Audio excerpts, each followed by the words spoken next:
Alright, time for a quick review here of the skills that we've learned. We're going to display all offices showing the city, phone, and postal code. And then this is the part that people typically have gotten stumped on, which is we're going to display a combined column of the country and then the territory in parentheses. Notice we've got the country, we have a space there, we have the open parentheses bracket, that information, the territory information, and then close parentheses, the end.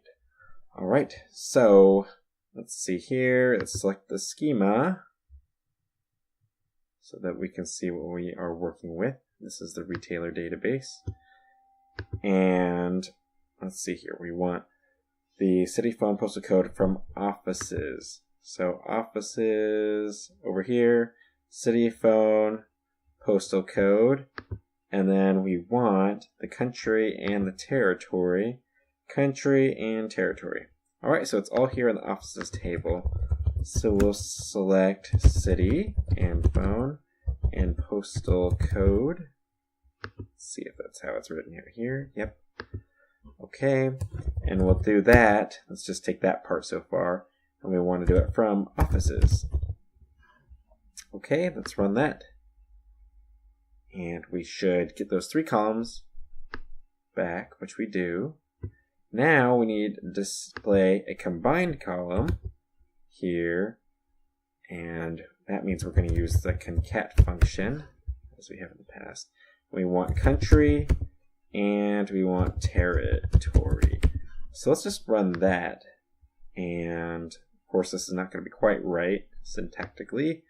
But we do get the right information. It's just all jammed together. That is, the country and the territory are jammed together there. So we need to separate it out so it's like this. Okay? So think about it. What can we do to this to make it look exactly like that right there?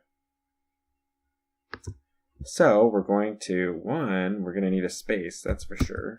So we'll do open tick, space, close tick. And that'll give us that. And then we need the parentheses as well. So with the parentheses, we can even just stick it here in this string. We could do open parentheses right there. And then we'll do a comma here. And we'll do close parentheses here. Wrap that in tick marks because it's a string. And let's run that and see if we get the right answer. All right, we do.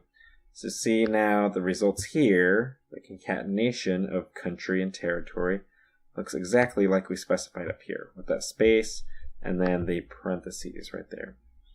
Now, something that people are probably getting tripped up on is this whole thing with the space and then the parentheses, all right? So remember to add that in there, and then you also have to add in the closing parentheses afterwards. And of course, all of these different things, the column information and then these different strings, are separated by commas here in our concat function. So that's it. We've grabbed the information for these different offices, including this concatenation of columns, along with these different strings, which include parentheses and spaces.